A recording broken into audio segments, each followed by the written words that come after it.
I think it's fair to say that it's been a pretty great year for the African entertainment scene, in particular the African music scene. International collaborations, major signings, iconic videos are just a few of the epic happenings that took place in 2016.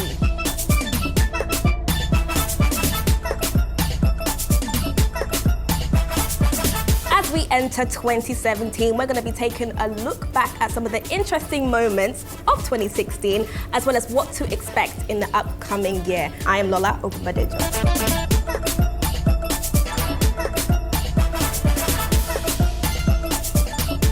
So of course, I'm not going to be talking by myself. I'm joined with a seasoned panel of industry professionals, all amazing in their own right. So would you like to introduce yourself?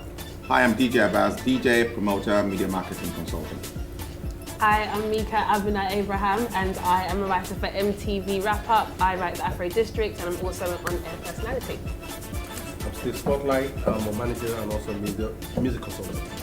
I'm Adesope, Olajide, a TV presenter, radio presenter, Afrobeats enthusiast, and self-appointed oracle of Afrobeats. What an introduction. Well, thank you so much, guys, for joining me. Welcome to the panel. We're going to have a very interesting time, I can see. I want to ask you, what are the components that are needed to make a great Afrobeat song? Authenticity. You need to be authentic to that culture, that true sound of Africa. That even if people who are not African don't understand what you're saying, they can still relate to it, they can still vibe to it. They need to have that element. Okay, cool. Your question was specifically to Afrobeats. Yes. Which I classify as pop music of African origin or extraction. So first it must be African. What are the major indices to look out for? The language and the sound. And can you have an Afrobeats song in English with African beats? Yes, it's possible. What makes it richer? The language. So the beats certainly. And the beats kind of like roll across all the known genres that we know. So you can have an R&B Afrobeat song. You can have a hip-hop Afrobeat song. You can have a house Afrobeat song. So it's basically, I think, the language, the sound, the lyrics, and the sum total of that, I think, makes those are kind of like major prerequisites to make a great Afrobeat song, I think. I agree completely. And Steve, what's your thoughts? I think definitely the production, the authenticity of the track itself, and the crossover appeal. Because no matter whatever music you do, because I'm talking about Afrobeats and being in the UK, it has to have that potential. It doesn't even need to be spoken in English, but there has to be something about the music itself that can cross over. And there are a lot of examples of that within this year alone. So that is very, very key to me. I would disagree with Steve and agree solely with Mika and DJ Abass in the authenticity part, the beats and the lyrics. Afrobeats initially, in my opinion, was not made to cross over. It was made to serve an audience that was yearning for a genre. Now that it became big enough, then the crossover appeal started to come. They started calling for it to cross over. Hence why some of the authentic, or what we've seen in the past as authentic Afrobeats music, is now losing its authenticity. It doesn't have to completely use that to cross over. However, that's the mistake artists are making. You don't have to lose that. If they had taken your key from the beginning of making a song, which is to make a crossover Afrobeat song, then they're going to lose that. I think you got it wrong. I would say authenticity, that African language, and of course the beat and the sound which you mentioned. Once they focus on that, I think we've got ourselves an Afrobeat track. I think one comes before the other. Yeah. You want to make a song, an Afrobeat artist, you go into the studio, you sing as it comes. When you start to now become very aware of elements like crossover. And we have to understand the position because we're all here in different capacities. And so I think Steve has spoken from the professional money side of this. Not just money. Which I take on board. I do take on board. And I think that argument perhaps will work for an already established artist trying to have new band, extend his boundaries, But for if I was to pick up an act right now and I wanted to evaluate him, the sound, this sounds nice. If I were to wear an extra cap, so okay, the material we have right now out there that's making people listen to it was not because they thought of the crossover element, Absolutely. but it organically started crossing over. Is it making money yet? No. Is it fully structured as a business yet? No. But the authenticity of the song as it is, of the genre as it is, it's what is actually as it is creating that crossover. Not every song will cross over, you know. So I've met a lot of non-Africans who will tell you, this Afrobeats thing, man, it's just not, get it. It's not just connecting. I said, well, numbers don't lie, you know. But then some actually have grown into it because of that crossover element. So some songs by design and by default actually have those elements in them. That's very I true. think. Okay, off to a good start, some very interesting views there. But now we're going to get into the first topic of our discussion, which is Best Song of 2016. Now, all of you guys sent your list in, and I'm going to talk about the top 3 songs that we came up with. So first of all, Techno, Pana. Why has this song made the list? Techno Pana can take over the whole entire club. Now, if you're a person who goes to the club on a regular, as soon as they play Pana, It's over. I can just go to the club just to hear that song alone, and I've partied enough, thank you. I don't know what it is about that song, but it's just, even the intro, the vibe of it when it comes in, it just screams Africa. That's what I love about it. I think a lot of people forget the fact that Techno Pana was not a single that blew up by itself. This was coming off of Duro, a monster hit. So what he had done earlier on in the year was give us Duro. Duro, in my opinion, was bigger than Pana. Yes, it was actually. Well, it was. And then what he now did was he now found a sweet spot, a sound that was unique to himself, and continued to develop it. So by Pana, he had found something, not only the sound, his attitude was completely different. His play with words his was swag. His swag was, in Pana itself, you could see that his whole demeanor was like, I know I'm at that point, I'm at that zone right now, and I've got next, and I'm claiming my spot. And it's up. But the great song, Pana, no doubt. But the challenge when it comes to picking songs of the year is naturally we have a bias for the songs that are released in the later half of the year. Because those are the ones we remember. Between January and I can say up till August, it was Final. Final, I think, is one of the biggest songs. Monster song. It is such a huge song. It is. Without a doubt, for me, bigger than Pana. There is no argument. As a DJ, club floor, dance floor, you know, and Pana Also came has in late dance and song. came in strong. Okay. But we have forgotten. But this is where the crossover thing comes in. Oh, here we go. No, it does. Yeah, because when you this is where the crossover thing comes for me. Yes. Across board, when you want to look at like In 2 worldwide, months, in 2 months, what Pana has done, in 2 months. it hasn't done that. But when you say worldwide, when you say Final, you just saying that now, especially when you know what he done for every single club or party between January and now. we forget, and now we forget. The minute the beat drops, but it's just that Pana and Techno immediately found its way into the ladies' house, and the ladies control the scene. Because that's what I'm Once you find the ladies The are ladies winning. control the scene. Ladies control the scene. So Pana, no doubt about it. A beautiful way to round up the year. But the songs that actually got the year going. And Duro, that's why I said Duro. Duro was coming in late from 2015, Yes. you know, into 2016, and Final That was a took proper over. fantastic. Fantastic video on the back of it, and it rained. It has rained longer than any other song I know on the dance floor. That's true. If we were to look at the year in totality. So with all that we've just said, are we deciding to put Techno Pana aside and then replace it with Wizkid, Babana, or are we gonna put them both in we there? can't do that. I think they both belong. I think they both fit in to. Well, I put Final in my top 5, and I put Pana in my top 5.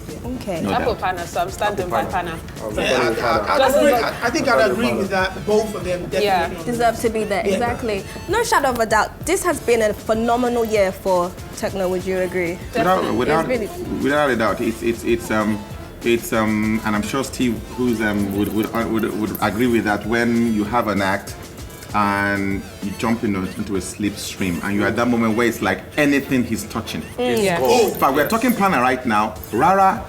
And he has this thing with 2-syllable titles. Exactly. No, That's what I was thinking as well. all his singles Diana, actually have 4 words in them. Yeah. Pana, yes. 2 wash. syllables, dance, Yeah. 1 syllable, you know, and marketing, I think that's brilliant. It's easy for people to remember. One of the biggest problems a lot of our stars have, and because most of them come out straight from the bedroom, straight from their bedroom studios into the market. But when you have a good team around you, you know, then they can say, okay, you know what, having this 4-letter, 2-syllable titles was not by error, it was by design. So we now have an artist who has a fan base. How do you build fan bases? There are artists today who have great songs and people cannot mention their names. They just don't know who made the song, you know? And at times this thing is by design. It has to be by design. And Techno, right, and that helps to gain those numbers ordinary that you would lose. So for Techno, everything he's touching, you know, in terms of the image, in terms of the look, the songs, the titling of the songs, everything he's working. I remember he's a producer as well. So he understands his own sound. There's a formula that he's been keeping up to, and that works in his favor. So that boils down to marketing and branding. He's branded himself in a way where he's forever going to be known for those designated things. As you said, the 4-letter word. I'll forever remember the fact that every single song that he releases is 4 words. Or 5. 4 letters, sorry. 4 letters. And even from dance, he's always kept that same formula. And that's the one thing, consistency. And that's something that sometimes the African scene may lack in, consistency. Okay.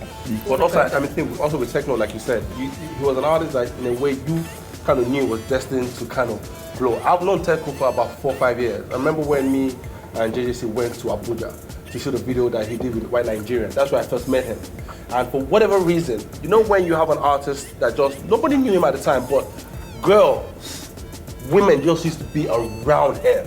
Like, we went to a local club where he was performing and people just used to, I'm like, who is this dude? You met JJC, were like, who is this young guy that we don't know, but people are just gravitating around him. And he plays 6 instruments. He was a producer.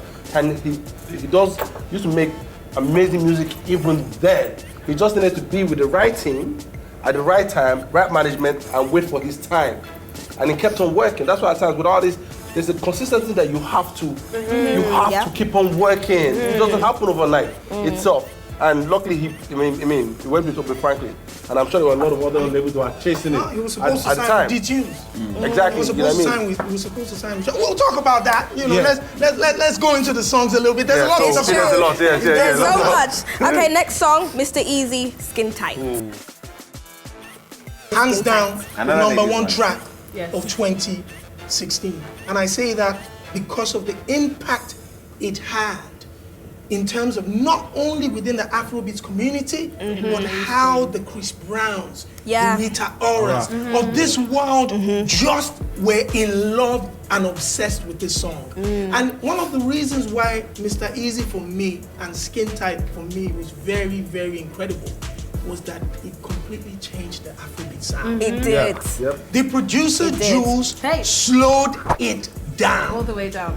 Eazi, that we knew before, that we had supported from Factory 78 before, was the PP dance Eazi. There we go. Jump up and dance, but a lot of people never saw that. The Eazi that everybody sees now is your boy Eazi. The calm. But that song was so different at the time that a lot of people, I think the difference, first of all, caught everybody's ears, and second of all, the production was fantastic. Amazing. He had everything around it, but at the beginning, didn't have the image.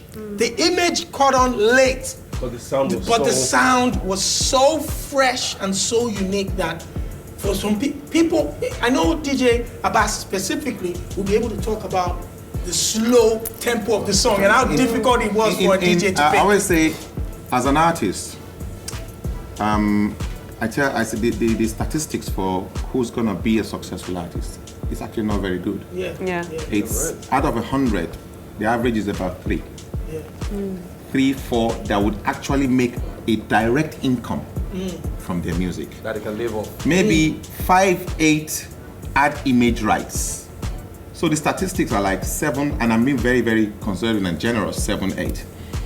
As an artist, the laziest artists go for the very fast beats.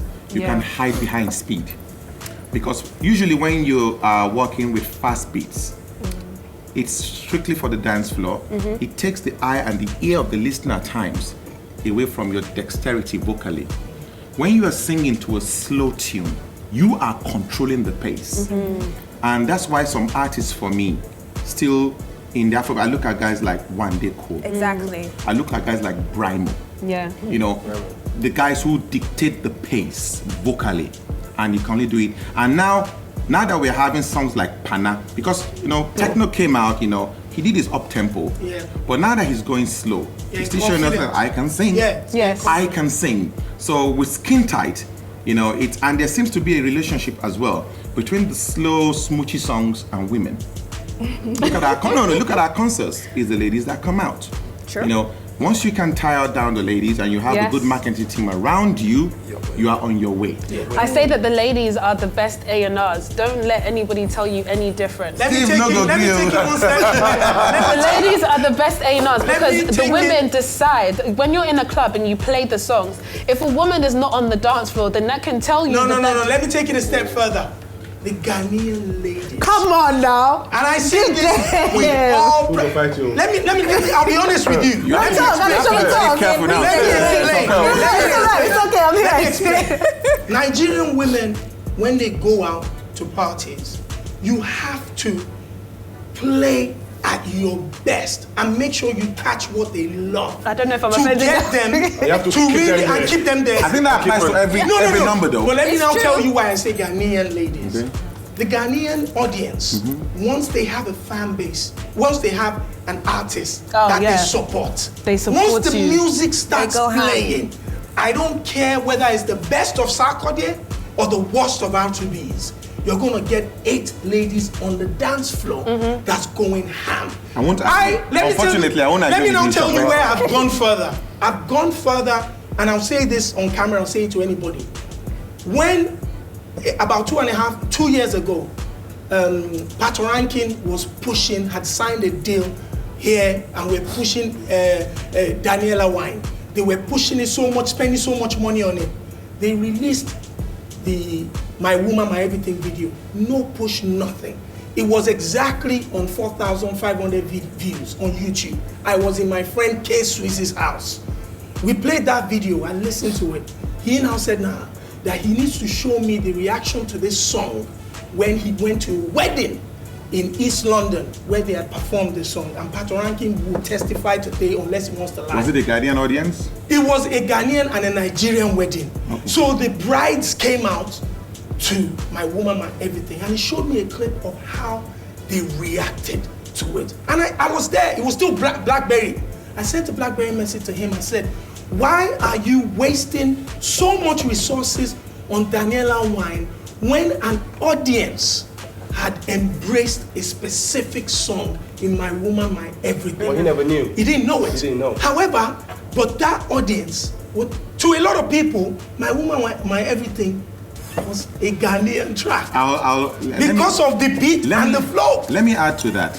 In the last 5 years, there has been a very, very strong dancehall influence in Ghana. Yes. In Ghana. Yes. So naturally, I wouldn't be surprised. We had that perhaps 10, 12 years ago. Yep. You know, and now it's in Ghana. Yeah. So generally, there's a possibility of having an audience that is more sentimental, biased towards that sound. Yes. Okay, because really, if we break it down into numbers, for every Nigerian, there are like 10. For every Ghanaian, maybe there are 10 Nigerians. Of course. And numbers don't lie. As you can see, numbers don't lie. So I don't think it's more of a Ghana or Nigeria thing. Good sound is good sound. Let me take it even further. Okay. True. Mr. Eazi, when he came into the UK, when I interviewed him first, he had about 7,000 views, Instagram followers. Skin Tight, Bankulized was a monster in Ghana. Yeah. Ghana made Mr. Eazi. It's true. Period. And Nigeria was Not delivering. until 1 year, a lot of people, even when he started coming that he was Nigerian, a lot of people that I was introducing him to, I introduced him to DJ Spino that they made Ohima together. Yeah. Spino didn't know he was living in Lagos. He lived in Lagos Monday to Friday, working 9 to 5. He might not be happy that we'll be saying that, and travel to Ghana Friday to Sunday. Yeah. But that Friday to Sunday in Ghana is what made Mr. Eazi today. Even Bankulized, let's say Bankulized, for example. Bankulized was re-released in Nigeria. Ghana had already accepted it a year and a half ago. Go! But then, really, to all intents and purposes, it's very safe to say Mr. Eazi is Ghana based. Yes, he Ghanaian. is. No, It's Ghanaian. It's Ghana based. It's Ghana based. Nigerian extraction. Exactly, of Nigerian descent. But then it's good we're having this conversation because really, if we take out the borders, Ghana and Nigeria are pretty much It's the one. same. Exactly. There is absolutely no difference. Same. And it's good that we are now having this re-emergence because the Ghana-Nigerian relationship dates back to the 50s and the 60s, you know, musically. High life. You know, from the days of high life, Ghana, in fact, from Ibn Umayyah, you're the classics, E.T. Mensah. Yes. They were the ones that kind of learned the type of high life as we know it, and then all your Victor Elias picked it up. So there's a history there already. There is Definitely. nothing new. And business-wise, that can only help us. Yep. You know, in terms of Exactly. the commercial side of things, yeah. I 100% agree. We have to move on quickly. I can tell we're all quite passionate, but we must move on. The last song on the list, Kiss Daniel Mama. It's such a cute song. It is. I don't think you can say anything bad about it. What I really, really love is the content of what he's speaking about as well. As Adesope said, the women. You know, a lot of these artists really do cater to the women, and I love that because at the end of the day, we're the ones that will most possibly go and buy the music and support them the most. We buy the tickets, we stand front row, we suffocate ourselves just to get a view of the artist, but they make music for us, and Mama, the content of the song is something I love as well. Initially, I didn't catch on to Mama that quickly. But I think It's one of those songs. Yeah, but with the way people responded to it, it became the #1 Google song in Nigeria, and it's obvious because of that. It's a great song, and you can't take it out of the list. I think we also have to understand that this panel is a UK panel of Africans. Yeah. And at times we don't necessarily have 100% understanding of what's... We have an understanding, but we don't necessarily have that immediate vibe of what's happening back home. I was in Nigeria for Afrima Awards, and Hip Hop World, the head is just passed, you know, and really, Kiss Daniel was the act of the night. Yes, He won everything. You know, and guess who was Artist of the Year? With Eazi. And trust me, it wasn't just for one dance only. Final. That's part of the impact. At Afrima, same thing. You know, and some people say, oh, why? I say, look, see, the same thing. You people have forgotten. You've forgotten. We had a January to June that things were happening. So, and those are two awards I actually respect, you know, because there are many awards everywhere right now, you know. But I respect those two awards, and when you even get a nomination, it shows you've actually put in some work. So Mama was huge in Nigeria. Massive. But it didn't have that same type of effect in the UK, like your Skin Tights and your Final were having. And for him, it wasn't just Mama, it was the album. It was just a very, very good album, and he was out there. And I'm actually happy for him on the back of his original release, the fact that, okay, because in Africa, we seem to create shelf lives for artists, you know. You hear in conversations, things like, that guy, he don't finish. You know, we create this shelf life, so any artist, I always say a successful African artist is anyone that has 2 successful albums. By the time you get to 4, you're in legendary status. Exactly. By the time you get to 6, you're on another level.